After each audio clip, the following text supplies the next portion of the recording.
Good morning, everyone. I'd like to welcome you to our presentation. This is your ongoing relationship with PJR. My name is Joseph Krolikowski. I am the QMS Program Manager. A couple of notes for our attendees today. All of you are on mute, but we absolutely want to address your questions. So please utilize the question portion of the dashboard. We will address questions at the end of the presentation. One of the more common questions that we get is whether or not the presentation is made available after we're finished. Now, we do make all of our presentations available in two ways. Firstly, if you'd like to get a copy of the slides, those will be available for download from our website shortly after we're finished.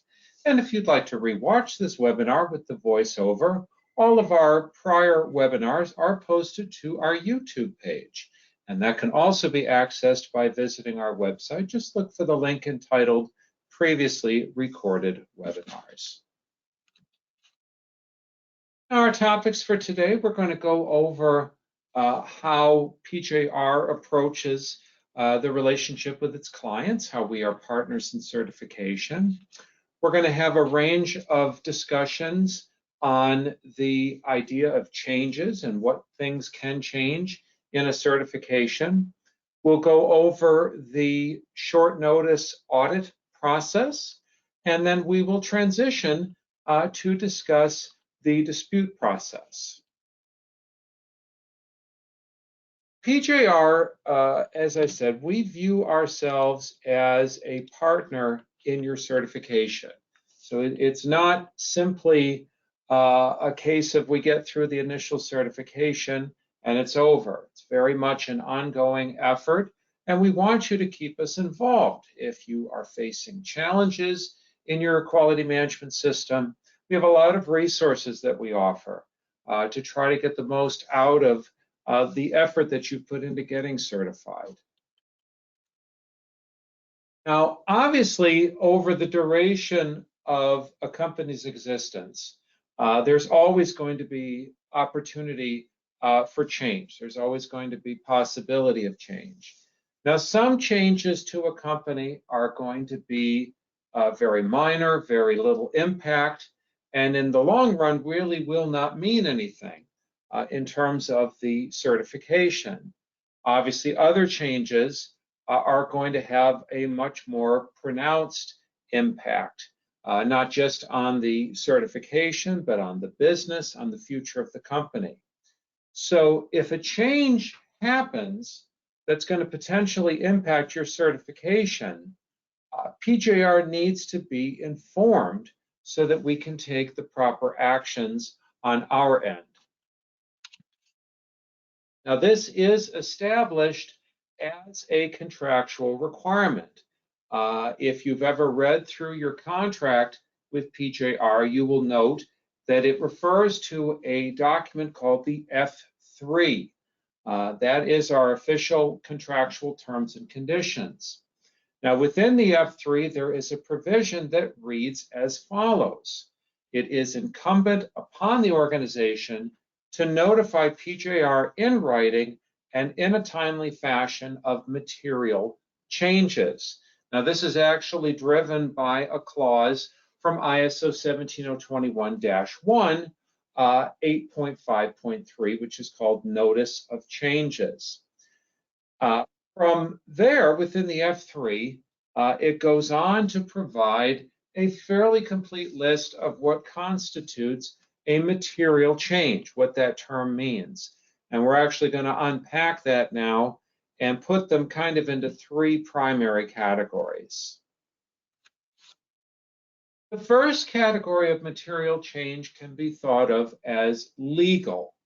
Now, this could include changes in the ownership of the organization. So everything in the building, all of the management team, what have you, is going to be the same, but the ownership of the company has changed. That is definitely a material change. Legal status of the organization. If you were a partnership and you're transitioning to a corporation, or if you were a corporation and you're transitioning to private ownership, or an LLC, what have you. Now, changes of a legal nature may or may not have an impact on the certification, but obviously we definitely need to be kept informed of those changes. The second type of material change you can think of as operational. Now, this is going to include a variety of possibilities. Could be a change in the scope of your operations. Could be that you are expanding what you do. Could be that you are contracting what you do. Maybe you're getting smaller. Maybe you're doing fewer things. Could be in your management system or in the processes. You could be adding a whole new process, maybe not changing what you're doing in the production area, but you are adding a new administrative process. It could be a change in the management team. You could have an overhaul in who's running things from an administrative perspective. Obviously, a change in the number of employees is going to be significant. Time, an operational change is going to have some bearing on your certification. And again, these need to be communicated to us. Now, the last change, material change, you can think of as physical. So this is going to include things like a change of address. If you are moving to a new facility, or if you're staying in the same facility, but you're adding a new second facility, or if you're adding a warehouse, or if you have acquired a testing laboratory, what have you. Or also a possibility if you have had significant damage to your facility, if you've had a fire, if you've had a flood, if a significant part of your facility is going to be shut down for several months, what have you. This is also a material change, and it is usually going to have some impact on your certification. Now, once we are informed of the material change, we are required by the 17021 standard to take action as appropriate. That's the actual verbiage from 17021. Now, the extent of that action and how quickly we have to respond are going to obviously be dependent on what the change is and what kind of impact it's going to have on your certification. Now, we may review the details of that change and conclude that there's no impact, and in that case, no action required. Now, most of the time, at minimum, the material change is going to require that a contractual update be written to capture the change and document its mutual approval, both on our end and on your end. Now, ideally, whatever the change happens to be, we want to try to look at it as part of the normal auditing cycle. But that's not always going to be possible. Sometimes your regular audit may be many, many, many months out, and it's something that we need to act on a little bit sooner than that. And for that, we have what are referred to as short notice audits. Excuse me. Now, short notice audits, that is an official term that is taken also from 17021, and it's in section 9.6.4.2, where it states that audits of certified clients at short notice shall be performed in response to changes. Now, that same verbiage is listed in our F3 terms and conditions, which makes it a binding part of our client contract. Now, depending on what the change is, we refer to short notice audits by one of a couple possible internal titles. We will use the term scope expansion. Now, this is typically used when you are adding a building or a site, what have you, to your certification. We may also use it if you are expanding the scope but not adding a building. We also use the term on-site assessment, or OA. Now, this is kind of a catch-all. for any short notice audit that isn't technically a scope expansion. Some industries have other terminology that they use for this activity. In the IETF, it is referred to as a special audit. Now, special audits fall under IETF Rules 5th edition requirements, obviously. In the AS 91 scheme, they have what are referred to as special audits for aerospace, but that's kind of where the differences end. The 17021-1 requirements are still in play for those activities. Now, regardless of what they are called, you can expect the short notice audit to follow the same steps as a regularly sequenced audit. Now, that's going to mean you're going to get an audit plan. There's going to be an opening and closing meeting. There will be interviews conducted. There will be a review of company documentation, etc. The big difference, of course, is that the short notice audit is a targeted sampling of the change itself. So in the case, for example, of a site relocation, if you've moved into a new facility, there's going to be a fairly extensive list of things we're going to look at. We're going to ascertain, did you review this within your management review process? Have you done an internal audit at the new facility? Have you updated your documentation? Any procedures, work instructions, what have you? Have you updated your advertising, your contractual documents? Have you gotten your equipment set up and ensured that it's performing properly? Have you carried out training for any newly hired team members? Obviously, that's going to be dependent on how far you've moved. Did you inform your customers or other interested parties? And has this relocation had any impact on your scope of operations? As you can see, there's a lot we need to look at and make sure of in the case of a site relocation. If it's a simple ownership change, it's possible that we're going to need to look at managerial changes. Are the boots on the ground staff, so to speak, has that changed? Has there been any impact on your processes or your process controls? Were your customers and interested parties notified? Were there any issues that came up? And again, any changes to your scope of operations.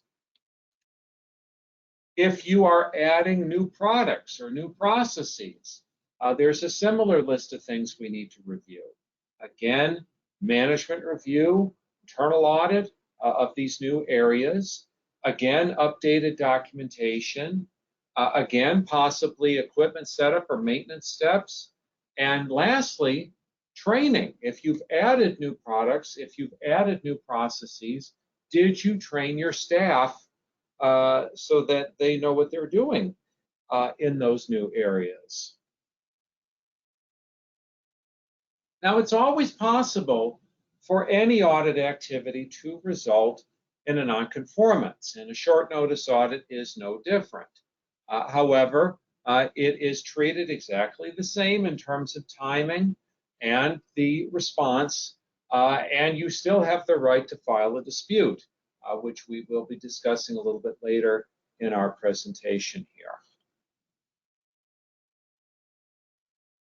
Now, if the material change is going to lead to an update to your certificate, your auditor is going to be required to prepare a certificate application. You should expect your auditor to discuss the content of that certificate application with you and ensure that you agree with the preparation. Our process for review and approval of audit packages is adhered to for short notice audits. Obviously, wherever possible, we do try to respond quickly to an emergency request for expedited certificate issuance. Transitioning now to the dispute process. We are obviously very proud of our history of thousands of satisfied clients. At last count, we have over 6,000 active certifications in a wide variety of industries and territories. You may be surprised at how many places we do business. With all of those audits going on every year, you may be surprised, impressed to learn that there are fewer than 20 disputes a year. And that's going back over many, many years of the history of PJR. So we'd like to unpack this part of the certification process for you just a bit further so that you're aware of what your rights are and what the expectations are. First of all, let's try to define the term. Now, the term dispute does not have an official definition in 17021 or even 19,011. The term appeal is used in section 9.7 of 17021, but it doesn't have an official definition either. So we have to kind of go with a common understood type approach. And basically, these items are generally understood as an officially filed disagreement on the part of the auditee to one or more of the conclusions that were reached in the audit process, typically a nonconformance, one or more nonconformances where there is some disagreement. And typically, the dispute is going to be filed for one of two things. The auditor and the auditee don't agree on the merits of the evidence, or the auditor and auditee don't agree on the merits of the audit criteria. For example, the auditor is interpreting a clause from ISO 9001 in a particular way, and the auditee does not agree with that interpretation.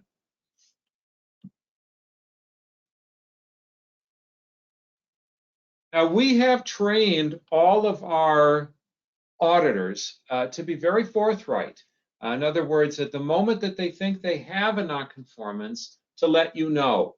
And that is intended to, among other things, to make sure that you have as much opportunity as possible to present the available evidence. In that way, our auditor can feel confident that they are making an informed decision. And obviously, we want, especially with nonconformances, we want those to be as informed a decision as possible. However, we have also trained our auditors that if all of the available evidence has been seen and the nonconformance is still not accepted by all parties, it is best to document that nonconformance and move on. As tempting as it is in the heat of the moment to argue the merits of the nonconformance, you're taking time away from the auditing process, and that's going to potentially impact the auditor's ability to meet the audit objectives. It may lead to the necessity of adding time to the audit, what have you, things that we want to obviously avoid. So PJR is required, and again, we refer to ISO 17021 for this time section 971. We are required to have a documented process to receive, evaluate, and make decisions on appeals. Now, our process for this is outlined in PJR Procedure Pro 10, simply titled Dispute Procedure. Now, Pro 10 is available for download from our website. If you want to download Pro 10 for yourself, just go to pjr.com, go to the bottom of the page, and look for a link titled Registration Document Download. You can get a copy of Pro 10 for yourself. Now, the dispute process begins by you reaching out to our team here and requesting a copy of PJR Form 217. That's our dispute resolution request form. Now, per the Pro 10, any disputes are due within 15 calendar days of the end of the audit. And if you have more than one nonconformance that you're disputing, we need a separate F217 for each one, because each one is treated as a separate dispute decision.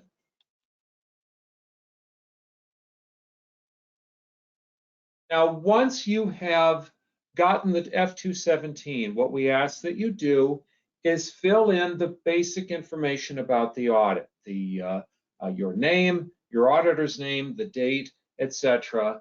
And then there's a resolution request section that you will fill in. And this is broken up into 4 parts. There's a certification criteria. This is where you will capture the nonconformance number that was assigned by the auditor. We require them to number their nonconformances. The second section is called auditor or CB finding. Now, this should be a summary or even a direct copy of the nonconformance that was issued by the auditor. Part 3 is titled Justification for Dispute Request. Now, this should be a summary of why you are disagreeing with the nonconformance. Now, this should include any points of disagreement on the evidence or the audit criteria or anything else that you feel is relevant. And then in Part 4, we have a section for description of attachments. This should be a summary, as detailed a summary as you can give us, of what you've provided us to substantiate your dispute. Now, that can be any form, PDF files, photographs, what have you. Now, once we have received all of the dispute paperwork from you, we will act to schedule a dispute hearing for you. Now, the dispute hearing is chaired by our dispute chairperson and will include the following participants. This will include someone from your organization, someone representing the auditee. It will include the auditor, obviously, that wrote the contested nonconformance, and it will include the dispute panel.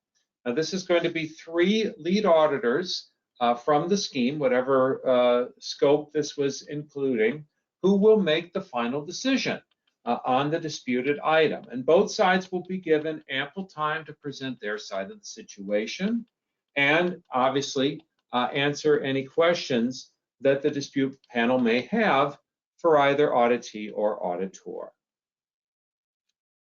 Now, after the dispute hearing is concluded, the dispute panel has a private discussion and they render their final decision on the disputed items. Now, that decision is considered final and binding, and you will obviously receive a copy of the completed dispute decision. There are 3 possible outcomes of the dispute process. It is possible that the disputed nonconformance will be upheld. In that case, it means the dispute panel has rejected your argument and you must respond to the nonconformance in the prescribed fashion. Obviously, the flip of that is the disputed nonconformance is overturned. In that case, the dispute committee has accepted your argument and they've instructed the auditor to remove the nonconformance from the audit report. Now, you should expect to receive an updated audit report in those cases. Now, the third possibility is that the disputed nonconformance is upheld but reduced. Now, this is typically going to be one of 2 things. Either a portion of the nonconformance is seen as legitimate, but another part is not, so that other part is removed. It could also refer to a situation where a major is reduced to a minor. And again, you should definitely expect to receive an updated audit report in those circumstances. Now, in conclusion, we want our clients to think of us as a trusted partner in the certification process, both on audit day and beyond. We do hope that you'll keep us in the loop when things come up and let us use our many resources to your benefit. I'd like to invite you to tune in for one of our other webinars. We have a brand new webinar that will be premiering soon. It's going to be titled Understanding PJR's Pro 3 and Related Bylaws Governing Proper Promotion of Your Management System Certification. This is going to be an exploration of the myriad of requirements that pertain to the advertising of your certification. If you are newly certified and you want to make sure you're doing the right thing and promoting your certification, this is going to be a very pertinent webinar to you. We also have a very popular presentation entitled The Interaction of Processes and Its Importance to a Successful Audit. This is presented on a semi-annual basis. This is an exploration of process requirements and how important it is to define your processes to ensure that your audits go smoothly. And we have webinars on a whole variety of other topics: stage 1 auditing, the various standards that we certify, and other helpful points of information. If you'd like to be kept informed of the latest news automatically, the best way for you to do that is to go to our website at www.pjr.com, go to the bottom of the page, enter your email address in the provided space, and click subscribe. You will be opted in for future updates on new webinars, changes in the standards, and other helpful points of information. I do thank you for your time, and at this time I will take a look at the questions that we have, if any.